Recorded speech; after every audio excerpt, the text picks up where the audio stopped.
নমস্কাৰ দৰ্শক ৰাইজ সকলোকে স্বাগতম জনাইছোঁ জ্ঞান বাৰ্তাৰ নতুন এটা এপিছডলৈ। আজি মই আপোনালোকক চিনাকি কৰি দিবলৈ আহিছোঁ আমাৰ নগাঁও মেডিকেল কলেজৰ বৰ্তমানৰ প্ৰিন্সিপাল মহোদয় প্ৰফেসৰ ডক্টৰ মিহিৰ কুমাৰ গোস্বামী ডাঙৰীয়াৰ লগত। ছাৰ নমস্কাৰ। নমস্কাৰ। নমস্কাৰ ছাৰ, বহুত ধন্যবাদ পোনপ্ৰথমে আপুনি আপোনাৰ ইমান ব্যস্ততাৰ মাজত আমাৰ জ্ঞান বাৰ্তালৈ এটা সময় দিছে। ছাৰ, পোনপ্ৰথমে মই জানিব বিচাৰোঁ বৰ্তমান আমাৰ নগাঁও মেডিকেল কলেজ যিহেতু ষ্টাৰ্ট হৈছে, ইয়াত কেনেকুৱা ধৰণৰ ফেচিলিটিসমূহ বৰ্তমান আছে? নগাঁও মেডিকেল কলেজখন মই গৌৰৱেৰে ক'বলৈ পাই সুখী হৈছোঁ যে কলমপৰীয়া ৰাইজ বা নগঞা ৰাইজৰ এটা সপোনৰ অনুষ্ঠান, এটা সপোন, বহুদিনীয়া সপোন। সেই সপোনটো আজি বাস্তৱত পৰিণত হৈছে যে নগাঁৱত চিকিৎসা সেৱাৰ এটা উচ্চ পৰ্যায়ৰ অনুষ্ঠানৰ বাবে নগঞা ৰাইজৰ বহুদিনীয়া এটা পুৰণা হেঁপাহ, হয়তো স্বাধীনতাৰ পিছৰ পৰাই আজি এই ৭৫ বছৰে এই হেঁপাহটো সফল হোৱা নাছিলে। এতিয়া শেহতীয়াভাৱে বৰ্তমানৰ চৰকাৰখনৰ উদ্যোগত এই অনুষ্ঠানটিৰ এই সপোনটোৱে জীপ পাই উঠিছে আৰু আজি আপোনালোকে যে এই যিটো পৰিৱেশ দেখিছে সেইটো নগাঁও মেডিকেল কলেজৰ বাস্তৱ। গতিকে এই অনুষ্ঠানটো অকল আপোনালোকে দেখিছে চৌপাশে বিল্ডিং, ডাঙৰ ডাঙৰ উচ্চ অট্টালিকা, কিন্তু সেইটোৱেই নহয়, ইয়াৰ ভিতৰত কি আছে, সুবিধা আছে, সেইখিনি আপোনালোকে নিশ্চয়কৈ জানিব লাগিব। ইয়াত বৰ্তমান 100জন ছাত্ৰ ছাত্ৰীয়ে অধ্যয়ন কৰি আছে, অৰ্থাৎ নগাঁও মেডিকেল কলেজৰ প্ৰথমটো MBBS ইতিমধ্যে ইয়াত শিক্ষা গ্ৰহণ কৰি আছে, যিয়ে নেকি এতিয়া অতি সোনকালেই তেওঁলোকে পৰীক্ষাত অৱতীৰ্ণ হ'ব। তাৰমানে এবছৰ অতিক্ৰম কৰি যিটো পৰীক্ষা ফাৰ্ষ্ট MBBS বুলি কয়, সেই পৰীক্ষাটো তেওঁলোকে দিবলৈ আগবাঢ়িছে। এতিয়া দ্বিতীয় বেচটোৰ কাৰণে আমি প্ৰস্তুতি চলাই আছোঁ। এতিয়া নীট পৰীক্ষা হৈ গৈছে ৰাষ্ট্ৰীয় পৰ্যায়ত, তাৰ ফলাফল অতি সোনকালে হয়তো অহা মাহত জুন মাহত ঘোষিত হ'ব আৰু তাৰ পৰা সেই উত্তীৰ্ণ ছাত্ৰ ছাত্ৰীসকলৰ পৰা আৰু 100জনীয়া বেটছ এটা আমাৰ কলেজত অতি সোনকালে এডমিশ্যন হ'ব। গতিকে এইটো হ'ল শিক্ষা জগতৰ সৈতে জড়িত যিটো দিশ, অৰ্থাৎ বিদ্যায়তনিক দিশটোৰ বিষয়ে ক'লোঁ। আৰু এই ছাত্ৰ ছাত্ৰীসকলক পঢ়ুৱাবলৈ আমাৰ ইয়াত শিক্ষক, চিকিৎসক আৰু প্ৰফেচাৰ অৰ্থাৎ অধ্যাপক যথেষ্ট সংখ্যক আছে। এতিয়া শতাধিক সংখ্যক বুলিয়েই ক'বলৈ মই পাই গৌৰৱবোধ কৰিছোঁ যে 121জন আছে শিক্ষক, আৰু তেওঁলোকে বিভিন্ন বিষয়ৰ শিক্ষাৰ পাঠদান কৰি আছে। আমাৰ ইয়াত 21টা বিভাগ আছে, 21টা বিভাগ এতিয়া ফুল্লি ফাংচনিং হৈ আছে। গতিকে এতিয়া আমাৰ ইয়াত পূৰ্ণ পৰ্যায়ে কামৰ এটা যোৱাৰ গৈছে বুলি ক'বলৈ মই ক'বলৈ পাই সুখী হৈছোঁ বা আনন্দিত হৈছোঁ। এটা কথা ঠিক যে ইয়াত এনেকুৱা কিছুমান সুবিধা বৰ্তমান উপলব্ধ হৈছে বা হ'বলৈ গৈ আছে, যিটো নগঞা ৰাইজৰ কাৰণে এটা আশীৰ্বাদ বুলি নক'লেও অন্তত সহায় হ'ব, যে যুগান্তকাৰী ঘটনা। ফৰ এক্সাম্পল, উদাহৰণস্বৰূপে মই এতিয়া ক'বলৈ যাওঁ যে এতিয়া অতি সোনকালে হয়তো অহা সপ্তাহতে আমি UGIT এণ্ডস্কোপটো আৰম্ভ কৰি দিম। পেটৰ বেমাৰ আমাৰ অসমীয়া মানুহৰ অতি সতকাই হোৱা বেমাৰ, বিভিন্ন ধৰণৰ পেটৰ বেমাৰত আক্ৰান্ত হয়, বিভিন্ন ধৰণে আমি লেলাত ভুঞ্জিবলগীয়া হয়। এতিয়া সেই পেটৰ বেমাৰৰ নিৰ্ণয়ৰ কাৰণে, ৰোগ নিৰ্ণয়ৰ কাৰণে আমি যিটো পৰীক্ষা, খুব এছেঞ্চিয়েল পৰীক্ষা, অত্যাৱশ্যক বুলি ক'ব পাৰোঁ, এণ্ডস্কোপ, UGIT এণ্ডস্কোপ, সেইটো ইতিমধ্যে কাৰ্যক্ষম হৈ গৈছে। সেই পৰীক্ষাটোৰ জৰিয়তে পেটৰ কি বেমাৰ হৈছে সেইটো নিৰ্ণয় কৰি সেই অনুযায়ী চিকিৎসা কৰিব পৰা যাব। মই এইটো ক'বলৈ খোজা নাই যে নগাঁও জিলাত সেই যন্ত্ৰটো নাই, আছে সেই যন্ত্ৰটো,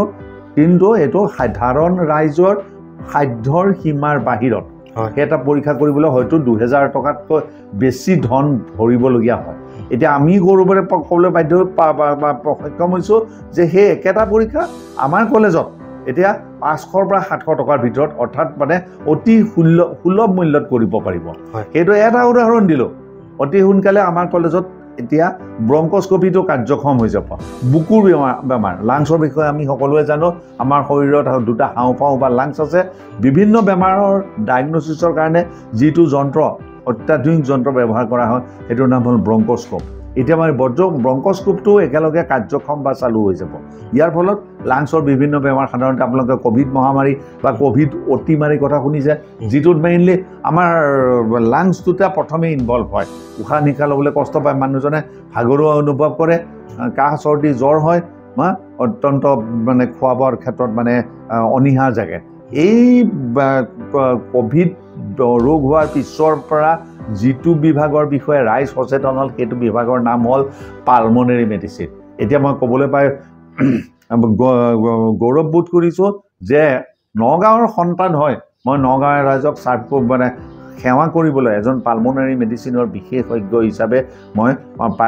মই নিজকে ধন্য হৈছে। গতিকে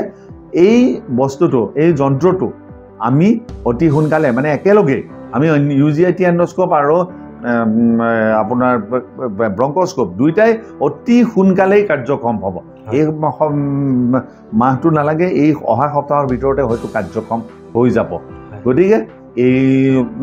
এয়া হ'ল আমাৰ কিছুমান কাৰ্যকলাপ যিবোৰৰ দ্বাৰা নগাঁৱৰ সাধাৰণ ৰাইজ উপকৃত হ'ব। এয়াই শেষ নহয়, ইয়াৰ বাহিৰে অতি সোনকালে আমাৰ যিটো অত্যাধুনিক ধৰণৰ CT স্কেন, ফিলিপছ কোম্পানীৰ এইটো বিদেশৰ পৰা অহা CT স্কেন, এইটো ইতিমধ্যে আহি আমাৰ কলেজত উপনীত হৈছে, আৰম্ভ হৈ গৈছে ইয়াৰ ছাৰ্ভিচটো।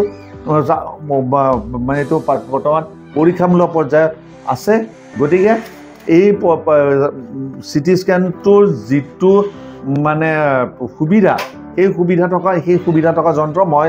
গৌৰৱেৰে দাবী কৰিব পাৰোঁ নগাঁৱত আন কোনো মেডিকেল চেণ্টাৰতে প্ৰাইভেট চেক্টৰ মানে ব্যক্তিগত পৰ্যায়ত ক'তো নাই। আৰু এইটো অতি সুলভ মূল্যত এইটো যন্ত্ৰৰ জৰিয়তে CT স্কেন কৰি ৰাইজক সহায় কৰিব পৰা যাব বুলি আমি আশা কৰোঁ। যেনে উদাহৰণস্বৰূপে মই কৈছোঁ যে এখন CT স্কেন ইয়াত কৰিবলৈ অৰ্থাৎ নগাঁও মেডিকেল কলেজৰ যিটো শেহতীয়া CT স্কেন মেচিন আহিছে তাত কৰিলে খুব বেছি যদি খৰচ হয়, মই এতিয়া একদম মেক্সিমাম লিমিটে কৈছোঁ 1000 টকা খৰচ হ'ব, যিটো বাহিৰত কৰিলে হয়তো 2500 বা 3000 টকাতকৈ বেছি ল'ব। গতিকে এইখিনি জৰিয়তে আমাৰ দুখীয়া ৰাইজখিনি নিশ্চয় মই ভাবোঁ পৰম উপকৃত হ'ব। বিভিন্ন ধৰণৰ অপাৰেশ্যনৰ সুবিধা বৰ্তমান আমাৰ ইয়াত চলি আছে। ইয়াত গলব্লাডাৰ পলিচিষ্টেক্টমি, থাইৰয়ডৰ অপাৰেশ্যন, বিভিন্ন ধৰণৰ অপাৰেশ্যন এতিয়া বৰ্তমান হয়। ছাত্ৰ ছাত্ৰীয়ে শিক্ষা গ্ৰহণ কৰি থকাৰ কথা বিষয়ে উল্লেখ কৰিলোৱে মই। গতিকে মই ভাবোঁ নগাঁও মেডিকেল কলেজে বৰ্তমান উন্নতিৰ বাটত দুপে আগুৱাই যাবলৈ সক্ষম হৈছে আৰু এই যাত্ৰা অবিৰত যাত্ৰা অব্যাহত থাকি এদিন কলেজখন ফলে ফুলে জাতিষ্কাৰ হয় এটা মানে পূৰ্ণাংগ পৰ্যায়ৰ ৰূপ পৰিগ্ৰহণ কৰিব। হয় স্যাৰ, বহুত ধন্যবাদ। আৰু দৰ্শক ৰাইজ আপোনালোকেও নিশ্চয় জানিব পাৰিছে আমাৰ নগাঁও মেডিকেল কলেজৰ বৰ্তমানৰ প্ৰিন্সিপাল মহোদয়ে এইসমূহ তথ্যৰাজি দিছে আৰু এইসমূহ তথ্যৰাজিৰ পৰা আপোনালোক নিশ্চয় উপকৃত হ'ব। আৰু বিশেষকৈ ছাৰ দেখিবলৈ পোৱা যায় আমাৰ গাঁৱলীয়া যি অঞ্চল, এই অঞ্চলত প্ৰায় দুখীয়া মানুহসকলেই থাকে আৰু এই দুখীয়া মানুহসকলে বহু কিছুমান বেমাৰ এটা প্ৰব্লেম দেখা যায় যে মানুহে বুজি নাপায় যে কোনটো বেমাৰত কোনজন ডক্টৰৰ ওচৰত গৈ পেলাই দেখাব লাগিব। যে কোনোবা এজনৰ আঁঠুটো নি পেইন হৈছে কিন্তু তেখেতে গৈ পেলাই হাৰ্ডি ডক্টৰৰ ওচৰত যায়। গতিকে এই ক্ষেত্ৰত আপোনাৰ পৰা কিবা এটা মতামত পাম নেকি ছাৰ? নহয়, এইটো ক্ষেত্ৰত সহায় কৰিবলৈ আমি আপোনাক হেল্প চেণ্টাৰ আমি অলৰেডি স্থাপন কৰিছোঁৱে। হেল্প ডেস্ক বা হেল্প চেণ্টাৰ ইতিমধ্যে আপোনালোকে দেখিব কলেজত আমাৰ আপুনি যেতিয়া কেম্পাছৰ ভিতৰত মোৰ এজন বিশ্বস্ত কৰ্মচাৰী শ্ৰী নুৰ হুছেইন তেখেতে যেতিয়া গোটেই কেম্পাছটো আপোনাক দেখুৱাই দিব, তেতিয়া আপুনি দেখিব যে আমাৰ ৰাউণ্ড দি ক্লক 24/7 আমাৰ মানুহ তাত থাকেই। যে হেল্প ডেস্কত থকা মানুহে এই মানে আপুনি যিটো ক'লে গ্ৰাম্য অঞ্চলৰ পৰা অহা মানে ধৰক মানে সহজ সৰল হোজা মানুহখিনি তেওঁলোকে ধৰক বুজি নাপায় যে এইটো বেমাৰ মই কাক দেখুৱাম, ক'ত দেখুৱাম, সেইটো সহায় কৰিবলৈ তেওঁলোকক মানে মানে আমি নিযুক্ত কৰিছোঁ। আৰু ইয়াৰ উপৰিও মই অতিৰিক্তভাৱে বৰ্তমান আমাৰ যিসকল ইয়াতে ছিকিউৰিটি কৰ্মচাৰী অৰ্থাৎ নিৰাপত্তা বাহিনীৰ যিসকল কৰ্মচাৰী কৰ্মৰত হৈ আছে তেওঁলোকক ভাৰ্বেল ইনষ্ট্ৰাকশ্যন দিয়া আছে যে ওচৰে পাজৰে থকা যিকোনো মানুহক যিকোনো ধৰণৰ সহায় আৰু সুবিধা আগবঢ়াবলৈ। কোনোবা যদি কাগজখন আনি পেলাই আগবঢ়াই দিয়ে, মই এতিয়া চিনি পোৱা নাই ক'ত যাম, তেতিয়া তেওঁলোকে পটককৈ চালোঁ। এইটো তেওঁলোকক এটা ষ্টেণ্ডিং ইনষ্ট্ৰাকশ্যন দিয়া আছে আৰু মই নিজে নিৰপেক্ষ আৰু নৰ্মভাৱে চাই দেখিছোঁ যে তেওঁলোকে সেই মানে নিৰ্দেশ পালন কৰে যে তেওঁলোকে মানে সেই ক্ষেত্ৰত নিজে আগভাগ লৈ যে আপোনালোকে দাদা বা বাইদেউ বা খুৰা আপোনালোকে ক'ত যায়, কি কথা, মই কেনেধৰণে সহায় কৰিব পাৰোঁ। গতিকে এই সহায় কৰাৰ মানসিকতাটো এটা সেই কেম্পাছখনত মানে ইনভাইট কৰিবলৈ মই য'ত পৰোনাস্তি চেষ্টা চলাইছোঁ। হয় ছাৰ, বহুত ধন্যবাদ। দৰ্শক ৰাইজ নিশ্চয় আপোনালোকেও বুজি পাইছে মই এই প্ৰশ্নকেইটা কিয় সুধিছোঁ। বিশেষকৈ আমাৰ গাঁৱৰ মানুহে বুজি নাপায় যে কোনটো বেমাৰ হ'লে কেনেকুৱাকৈ কোনজন ডক্টৰৰ ওচৰলৈ যাব লাগিব, কোনজন বিশেষজ্ঞৰ ওচৰলৈ যাব লাগিব। গতিকে ছাৰ ইতিমধ্যে কৈছে আমাৰ নগাঁও মেডিকেল কলেজত সকলো ধৰণৰ সুবিধাই আছে আৰু প্ৰতিজন ষ্টাফৰ মানুহ কৰ্মৰত আৰু প্ৰতিজনে এক্টিভ, কাক কেনেকৈ সহায় কৰিব লাগে ছাৰে ইতিমধ্যে অৱগত কৰিছে। বাৰু যি নহওক ছাৰ, মই এটা আপোনাৰ ব্যক্তিগত জীৱনৰ প্ৰশ্ন সোধোঁ। ছাৰ, আপুনি আজি আমাৰ এখন মেডিকেল কলেজৰ প্ৰিন্সিপাল পদত আপুনি অধিষ্ঠিত আছে। ছাৰ, আপোনাৰ ব্যক্তিগত জীৱনৰ পৰা আপুনি কেনেকৈ এজন ডক্টৰ হ'ম বা কেনেকৈ সেই মনোবৃত্তিটো পোষণ কৰি পেলাই এজন সফল ডক্টৰ হৈ আজি এই আসনৰ অধিকাৰী হ'বলৈ সক্ষম হৈছে সেই বিষয়ে যদি থ্ৰুতে জনাই মই ভাবোঁ যে বৰ্তমান যিসকল শিক্ষাৰ্থী আছে তেওঁলোকৰ নিশ্চয় কিবা এটা উপকৃত হ'ব ছাৰ চাওক মই ব্যক্তিগত জীৱনৰ বিষয়ে সুধিবলৈ গ'লে প্ৰথম যে মোৰ ল'ৰালিকাল মই জন্মৰ পৰা মোৰ ল'ৰালিকাল বা মোৰ জীৱনৰ বেছিখিনি অংশ মই উজনি অসমত কটাইছোঁ যদিও মোৰ পৰিয়াল বৰ্তমান গুৱাহাটীত আছে তথাপিও তেওঁ মানে মই সেই সময়ত যেতিয়া মই স্কুলীয়া শিক্ষা গ্ৰহণ কৰিছিলোঁ তেতিয়া মই সপোনতো ভবা নাছিলোঁ মই এজন চিকিৎসক হিচাপে সমাজত প্ৰতিষ্ঠা লাভ কৰিম বা সমাজত মই সেৱা আগবঢ়াব লাগিব সেই সময়ত মোৰ এম্বিশ্যন বা মানে যিটো কোৱা হয় মানুহৰ জীৱনৰ লক্ষ্য সেই জীৱনৰ লক্ষ্য মোৰ কিন্তু চিকিৎসক হোৱাটো নাছিল মই এটা সম্পূৰ্ণ মোৰ টেকনিকেল লাইনত যোৱাৰহে মন আছিল কিবা কাৰণবশতঃ এটা কিছুমান ব্যক্তিগত কাৰণবশতঃ মই সেইটো মই ৰাজহুৱাভাৱে ক'ব নিবিচাৰোঁ কিন্তু মই চিকিৎসা বিজ্ঞান শিক্ষা গ্ৰহণ কৰিলোঁ বাধ্য হ'লোঁ বুলি নকয় মই কৰিলোঁ আৰু তাৰ কাৰণে মই কোনো ধৰণৰ অনুতপ্ত নহয় যে মই কিবা বেয়া কাম মানে মই কিবা ইচ্ছাৰ বিৰুদ্ধাচৰণ কৰি মেডিকেল ছায়েন্স পঢ়িবলৈ আহিছোঁ মই ভাবিলোঁ যে এই লাইনটোতো অৰ্থাৎ এই ব্ৰাঞ্চটোতো বিজ্ঞানৰ এই শাখাটোতো নিশ্চয় বহুতখিনি স্ক'প আছে আৰু মোৰ যিটো সেৱা কৰাৰ মানসিকতা সেই মানসিকতাই মোক এই কামটো কৰিবলৈ উদ্বুদ্ধ কৰিলে মই এতিয়া এষাৰ কথা কওঁ যে মই মোৰ অফিচিয়েল ডিউটি শেষ কৰি কাৰ্ডশ্বীট অৰ্থাৎ কেতিয়াবা মই 6টা বজাত হ'লেও কেতিয়াবা 2-এজন পেচেণ্ট চাওঁ মই ক'লোঁ যে এইমাত্ৰ উজনি অসমৰ পৰা এতিয়াও মোক বিচাৰি বহুত পেচেণ্ট আহে কাৰণ মই উজনি অসমৰ কেইবাখনো মেডিকেল কলেজত কাম কৰিছিলোঁ অধ্যাপক হিচাপে গতিকে সেই মানুহখিনি মোক এতিয়াও এৰিব নিবিচাৰে কিন্তু মোৰ নগাঁৱৰ সৈতে মোৰ যিহেতু আৱেগিক টান বা সম্পৰ্ক আছে আৰু চৰকাৰে মোক ইয়াত নিজে অনুষ্ঠানটোৰ মুৰব্বী হিচাপে নিযুক্তি দিছে গতিকে মই সেই দায়িত্ববোধৰ খাতিৰত মই নগাঁও মেডিকেল কলেজত কাম কৰি আছোঁ গতিকে সেইসকল ৰোগীক মই যেতিয়া চাওঁ এই উজনি অসমৰ পৰা অহা মানে যিসকল ৰোগীয়ে মোৰ সেৱাটো বা ছাৰ্ভিচটো বিচাৰে বা নগাঁৱৰ স্থানীয় ব্যক্তি কিছু সংখ্যক মানুহ এতিয়া অৱগত হৈছে যে ইয়াত এজন পালমনেৰী মেডিচিন বা চেষ্টৰ বেমাৰৰ বিশেষজ্ঞ এজন জ্যেষ্ঠ বিশেষজ্ঞ আছে গতিকে তেনেকুৱা অৱস্থাত আপোনালোকে শুনি আচৰিত হ'ব যে মই ফিজ লওঁ মাত্ৰ 300 টকা মই সঁচা কথা কৈছোঁ বহুতে শুনি আচৰিত হ'ব আপোনালোকৰ দৰ্শকসকলক শুনি আচৰিত হোৱা যে এজন নগাঁও মেডিকেল কলেজৰ অধ্যক্ষ ডাঙৰীয়াৰ ফিজ হ'ল 300 টকা এইটো মোৰ মানে এটা নামমাত্ৰ ফিজ আৰু তাৰ বিনিময়ত মই সেৱাটো আগবঢ়াই কিন্তু সেইটো মই যিহেতু মোৰ চৰকাৰী দায়িত্বৰ মানে সীমা সংখ্যা নাই বুলিয়ে কৈছোঁ অত্যন্ত বেছি গতিকে মই বেছি সংখ্যক ৰোগী চাবলৈ মই সময়ো উলিয়াব একেবাৰে নোৱাৰোঁ বহুত ক্ষেত্ৰত এনেকুৱা হৈছে তেওঁলোকক মই পিছলৈ মাতিবলৈ বাধ্য হওঁ যে আজি মই নোৱাৰিম মই আজি মিটিং আছে মোৰ গুৱাহাটীলৈ যাবলগীয়া হৈছে অমুক কামৰ বাবে গতিকে তেওঁলোকে হয়তো ভাবিব যে এখেতক লগ পোৱাটো অলপ কঠিন বা মুস্কিল তেওঁলোকে বাধ্যত পৰি বা দুখেৰেও কেতিয়াবা বেলেগ চিকিৎসকৰ পৰামৰ্শ ল'বলৈ বাধ্য হয় গতিকে সেইটোত মোৰ কোনো আক্ষেপ নাই মই মোৰ নিজৰ দায়িত্ব পালন কৰিছোঁ গতিকে সেই বস্তুটো মই ক'লোঁ যে এইটো মই উদাহৰণটো দিছোঁ যে মোৰ এইটো সেৱা কৰাৰ মানসিকতা এইটো যে ছাৰ্ভিচ মেণ্টেলিটি বা এটিটিউড আৰু মই ভাবোঁ আমাৰ প্ৰফেশ্যনত থকা প্ৰত্যেকজন ব্যক্তিৰে এই মানসিকতাটো থাকিব লাগে গতিকে মই সুখী মই আপোনাক যিটো কথা ক'লোঁ যে মোৰ যেতিয়া সৰুতে বা ল'ৰালিকালত বা যৌৱনত বা মোৰ কৈশোৰ কালত যৌৱন প্ৰাপ্তি হোৱা মানে মই ইতিমধ্যে হেৰিত এডমিশ্যন লৈছোঁৱেই মেডিকেল কলেজত বা কৈশোৰ কালত সেই সময়ত মই ডক্টৰ হ'ম বুলি বা চিকিৎসক হ'ম বুলি সপোন দেখা নাছিলোঁ কোনো দিনেই সপোন দেখা নাছিলোঁ গতিকে কিন্তু সেই সপোন নেদেখা স্বত্তেও এদিন পৰিস্থিতিয়ে মোক ডক্টৰ কৰিলে আৰু আজি মই কিন্তু তাৰ কাৰণে মোৰ অকণো মনত খেদ বা দুখ ভাৱ নাই মই মোৰ কামৰ মাজেদি মই আনন্দ বা সুখ বিচাৰি পাবলৈ সক্ষম হৈছোঁ হয় হয় বহুত ধন্যবাদ ছাৰ আৰু দৰ্শক ৰাইজ মই এইটোও ক'ব বিচাৰোঁ যে ছাৰে এটা কথা বহুত জোৰ দি কৈছে ছাৰ বহুতেই ভাল লাগিলে যে কৰ্তব্যনিষ্ঠা duty is the first thing গতিকে ছাৰ এই ক্ষেত্ৰত আপোনাৰ এই মেছেজটো মই বৰ্তমান নৱপ্ৰজন্মক দিব বিচাৰোঁ যে যিটো কাম কৰিছে তাত যদি মন প্ৰাণ ঢালি কৰা যায় তেন্তে তাত নিশ্চয় সুখো বিচাৰি পাব লগতে প্ৰতিষ্ঠাও সেই কামটোৰ দ্বাৰা নিজকে প্ৰতিষ্ঠিত কৰিব পাৰিব অকল এজন মই টিম লিডাৰ হয় এতিয়া চাওক মোৰ সৈতে তেখেত মোৰ কাম কৰি আছে মোৰ দুগৰাকী ষ্টাফ আছে এজনক মই আপোনাৰ কাৰণে থিয় কৰাই ৰাখিছোঁ তেওঁ এতিয়া আপোনালোকক গোটেই কেম্পাছটো এতিয়া চমুকৈ এটা সফৰ কৰাই দিব আৰু এগৰাকী আছে তেখেত এগৰাকী মহিলা কৰ্মচাৰী তেখেতেও কাম কৰি আছে তেখেতে কেতিয়াবা যোৱাকালি মই উদাহৰণটো দিছোঁ তেখেত এগৰাকী পৰিয়াল থকা মহিলা 7টা বজালৈকে ইয়াত কাম কৰিছে সন্ধিয়া 7টা বজালৈ অফিচ টাইম কিন্তু 5টা বজালৈ 5টা বজালৈ আমাৰ অফিচ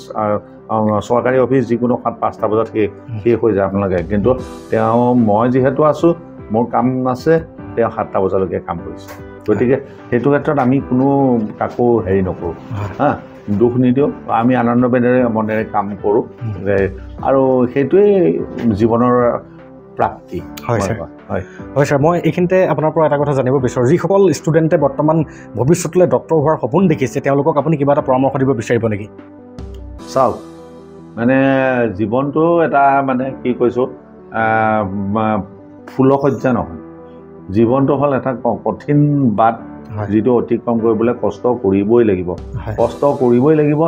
আৰু এই কষ্টত মানে এনেকুৱা যে বাক্য ৰাখাৰ কম যে কঠোৰ পৰিশ্ৰমৰ কোনো বিকল্প নাই there is no' alternative two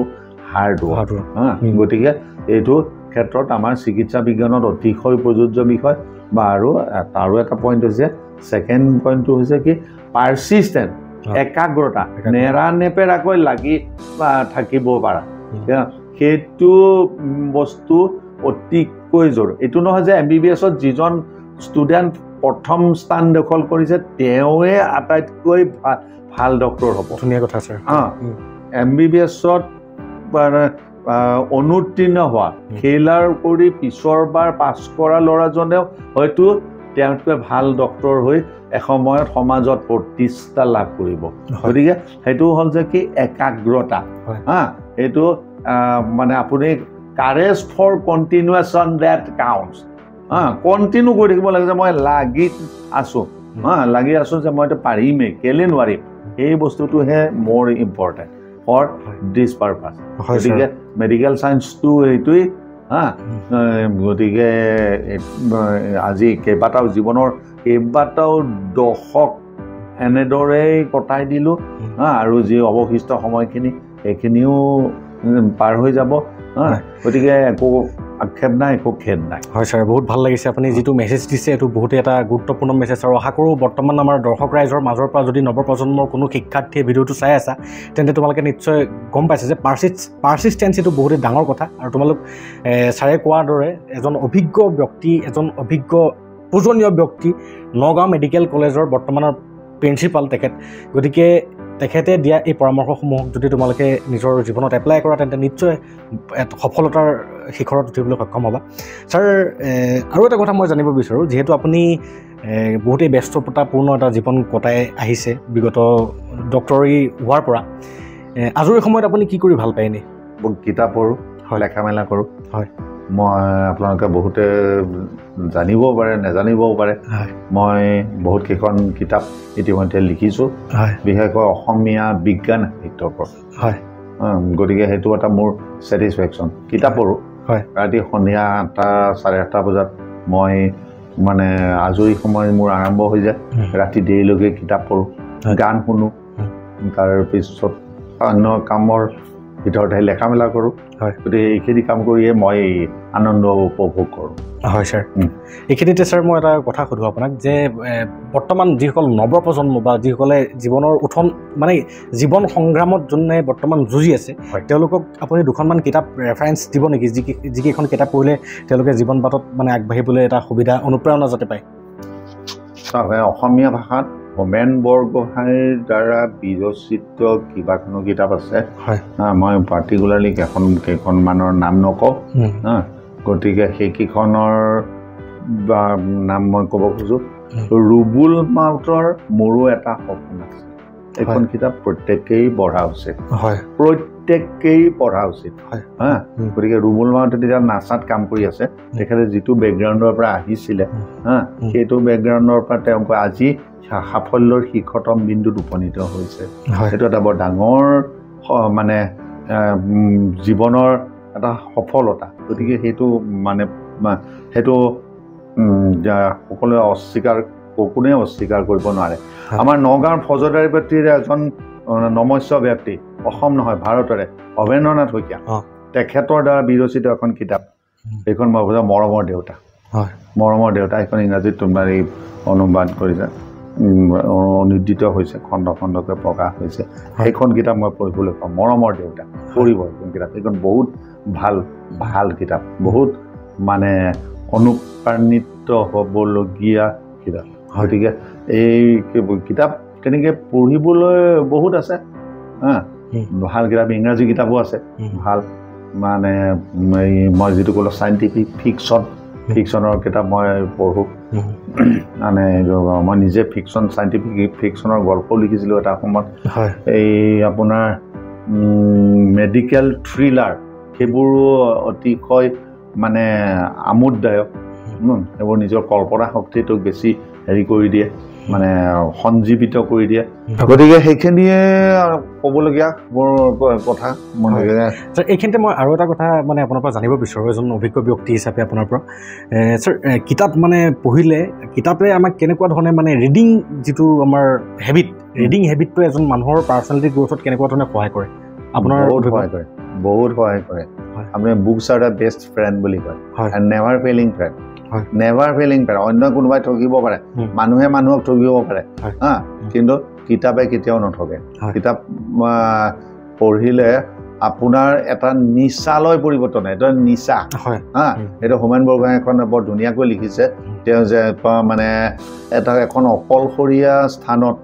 এজন ব্যক্তি তাত মানে পষ্টিং হ'ল তেওঁ যি পায় তাকে পঢ়ে আনকি এনেকুৱা হৈছে যে কিতাপ পঢ়া মানে যেনেকৈ নহ'লে কান্দিয়া মানুহে থাকিব নোৱাৰে বা মদ নাখালে যেনেকৈ মদ আহি মানুহবিলাকে অশান্তি অনুভৱ কৰে তেনেকৈ এই কিতাপ পঢ়াটো এটা মানে বহুতৰ কাৰণে নিচালৈ পৰিৱৰ্তন হয় তেওঁ কিতাপ ইমানেই পঢ়িছে যে হোমেন বৰগোহাঁইৰ এই বক্তব্যলৈ মই ঘূৰি আহিছোঁ যে আল্টিমেটলি তেওঁ যি পায় তাকে পঢ়ে যে এইখন মানে মই ধৰক এতিয়া এই মোৰ সন্মুখত যি আছে এনুৱেল ৰিপৰ্ট পঢ়ি আছে শ্ৰীমন্ত শংকৰদেৱ ইউনিভাৰ্চিটিৰ এখন ডায়েৰী পঢ়ি আছে সেই পঢ়িবলৈ সেইজনে মানে আপোনাৰ ৰেলৱে ৰেলৱে ষ্টেচনত বহিছে টাইম টেবুলখনকে পঢ়িবলৈ আৰম্ভ কৰি দিলে হা গতিকে এনেকুৱা হৈছে এইবোৰ বাস্তৱ ঘটনা সত্য হাস্যকৰ হ'লেও সত্য গতিকে সেইটো এটা নিচা গতিকে সেইটো এটা বৰ ভাল নিচা আমাৰ অন্য ধৰণৰ নিচাতকৈ ইণ্টাৰনেটৰ প্ৰতি আসক্তি থাকিব লাগে কিন্তু আপোনাৰ ধৰক এই স্ক্ৰীনৰ প্ৰতি যিটো আসক্তি বোলে এতিয়া স্ক্ৰীনখনত মই এতিয়া হেৰি চাম কমিক চাম কাৰ্টুন চাম সেই তাতকৈ আপুনি কিতাপৰ প্ৰতি যদি আসক্তিটো ডেভেলপ কৰে ই মগজুৰ বিকাশত সহায় কৰে গতিকে এইটো ডেভেলপ কৰিব লাগে কিন্তু আনন্দৰ বিষয় হৈছে এতিয়া অসমত এই মানে হেৰিটো প্ৰৱণতাটো আহিছে এতিয়া গ্ৰন্থমেলাবোৰ লাহে লাহে সফল হ'ব ধৰিছে কিতাপৰ বিক্ৰী হৈছে ভাল বিষয় আনন্দৰ বিষয় ইয়াত নগাঁৱতো এই যোৱাবাৰ জাৰকালি সময়ত এখন গ্ৰন্থমেলা হৈ গৈছে অনুষ্ঠিত গুৱাহাটীতো হৈ গৈছে গতিকে নিশ্চয় মানে চেঞ্জ ফৰ দ্য বেটাৰ ভালৰ বাবে হোৱা পৰিৱৰ্তন হয় ছাৰ সময়ৰ যিহেতু এটা সীমা থাকে গতিকে মই মোৰ এটা মনৰ কথা আপোনাক সুধিব বিচাৰোঁ যিটো মই প্ৰতিজন অনুভৱী ব্যক্তিক সুধিবলৈ প্ৰয়াস কৰোঁ ছাৰ আপুনি আমাক নিউ জেনেৰেশ্যন হিচাপে মই আপোনাৰ পুত্ৰ হিচাপে বিবেচনা কৰি পেলাই আপুনি আমাক উত্তৰাধিকাৰী সূত্ৰে এনেকুৱা এটা জ্ঞান বাৰ্তা প্ৰদান কৰক যিটো জ্ঞান বাৰ্তা পালে আমি জীৱন বাটত এখোজ আগুৱাবলৈ সক্ষম হ'ম একাগ্ৰতা সদায় একাণপতীয়াকৈ লাগি থাকক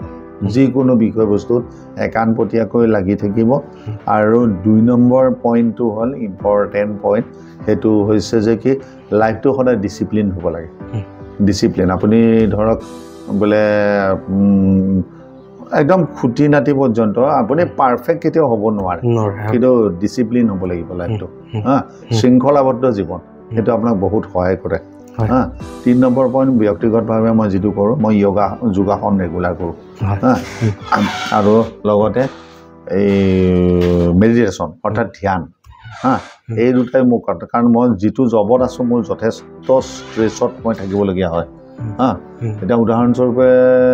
যোৱাকালি নহয় পৰহি মই দুখন মিটিং মই নলবাৰী মেডিকেল কলেজ গৈছিলোঁ ৰাতিপুৱা নলবাৰী মেডিকেল কলেজত গৈ মিটিং এখন কৰি আহিছোঁ আহি মই নলবাৰীৰ পৰা আহি ডাইৰেক্ট গুৱাহাটীত আহি সোমাই ইয়াত গধূলি 7:30 বজাত অন্য এখন বিদ্যায়তনিক দিশৰ আমাৰ মেডিকেল ছায়েন্সৰ মিটিঙত মানে মই অংশগ্ৰহণ কৰি সভাপতিত্ব কৰিবলগীয়া হৈছিল গতিকে হাৰ্ড ৱৰ্ক যথেষ্ট হয় কঠোৰ পৰিশ্ৰম কিন্তু সেইখিনি আপুনি কৰিলেও আপোনাৰ শৰীৰটো আৰু মনটো যাতে আপোনাৰ সবল হৈ থাকে এই বস্তুটো আপুনি দিশটোলৈ চাব লাগিব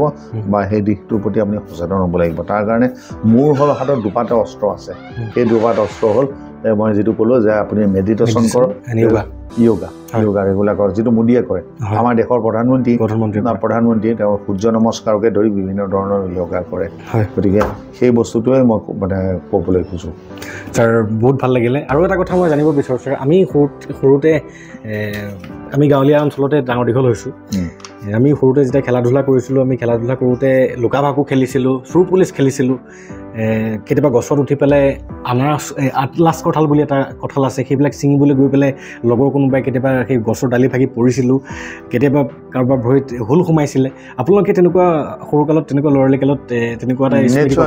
নিশ্চয় আপোনালোকতকৈ মানে অন্ততঃ আমাৰ সেই ল'ৰালিকাল পাৰ হোৱা বিগত শতিকাৰ 70ৰ দশকত বা 60ৰ দশকত আপোনালোক বহুত পিছত জন্ম হৈছে আমাৰ পৃথিৱীৰ আহি সূৰ্যৰ পোহৰৰ মুখ দেখিছে আমিও সেই একেই পৰিৱেশ বা সেই একেই পৰিস্থিতিতে ডাঙৰ দীঘল হৈছিলোঁ হা চোৰ পুলিচ খেলিছিলোঁ লুকা ভাকু খেলিছিলোঁ হা গতিকে সেইবোৰ খেলি ভাল লাগিছিল কিন্তু এতিয়া দুখ লাগে আজিকালি ল'ৰা ছোৱালীয়ে সেইবোৰ নাম নুশুনে নাজানে বা জানিলেও সেইবোৰ খেলিবলৈ সংকোচ বা ইতস্তত বোধ কৰে তেওঁলোকে অনবৰতে মই যিটো এতিয়া অলগতে ক'লোঁ স্ক্ৰীণৰ প্ৰতি যিটো আসক্তি সেই আসক্তিতে তেওঁলোকে মানে আবদ্ধ হৈ থাকে তেওঁলোকৰ জীৱন ধাৰা কিন্তু ডেফিনেটলি এইটো বৰ এটা মানে ভাল বা শুভ লক্ষণ বুলি মই নকওঁ ধুনীয়া কথা ছাৰ মই এই কথাটোৱে সুধিম বুলি আপোনাক আহিছোঁ যে মোবাইল ফোনৰ প্ৰতি যিটো স্ক্ৰীণৰ যিটো এডিকশ্যন হৈছে সেই এডিকশ্যনটোৱে আমাৰ নৱপ্ৰজন্মক বৰ মানে বিপথেহে পৰিচালিত কৰিছে নেকি এইটো মানৱ সমাজৰ কাৰণে এইটো এটা বৰ মানে চিন্তনীয় বাৰ্তা আহি পৰিছে মই বিপদজনক শব্দটো প্ৰয়োগ নকৰোঁ হা গতিকে এইটো এটা নিশ্চয় এটা চিন্তনীয় বাৰ্তা গতিকে নিশ্চয় এইটো ক্ষেত্ৰত আমি সচেতন হ'বই লাগিব আৰু এটা বাৰ্তা আহি আছে সচেতন যিটো এতিয়ালৈকে আপোনালোকে উপলব্ধি কৰিব পৰা নাই এতিয়া মই মেডিকেল ছায়েন্সত থকাৰ কাৰণে গম পাইছোঁ এইটো হৈছে আৰ্টিফিচিয়েল ইণ্টেলিজেঞ্চ কৃত্ৰিম বুদ্ধিমত্তা সেইটো কোনোবা দিনা হয়তো সমাজত সমস্যাৰ সৃষ্টি কৰিব কৰিছে ইতিমধ্যে কিন্তু সেইটো বিষয়লৈ আজি আৰু আলোচনা নকৰোঁ এইটো এটা বৰ ডাঙৰ বিষয় গতিকে আমি ইয়াতে সামৰোঁ বুলি মই ভাবিছোঁ বৰ দীঘলীয়া আলোচনা কৰিলোঁ ধন্যবাদ ছাৰ বহুত বহুত ধন্যবাদ আপোনাৰ এই বহুমূলীয়া সময়খিনিৰ বাবে আৰু আশা কৰোঁ এই বহুমূলীয়া সময়খিনিৰ দ্বাৰা আমাৰ সমাজৰ প্ৰতিজন ব্যক্তি আৰু যিসকল ষ্টুডেণ্টে ভৱিষ্যতলৈ গৈ ডক্টৰ হোৱাৰ সপোন দেখিছা তোমালোকেও নিশ্চয় উপকৃত হ'বা ছাৰ যিহেতু সময়ৰ এটা সীমা থাকে গতিকে আজিৰ বাবে দৰ্শক ৰাইজ আপোনাৰ খবৰ পৰা ছাৰ আপোনাৰ পৰা বিদায় লৈছোঁ ছাৰ নমস্কাৰ নমস্কাৰ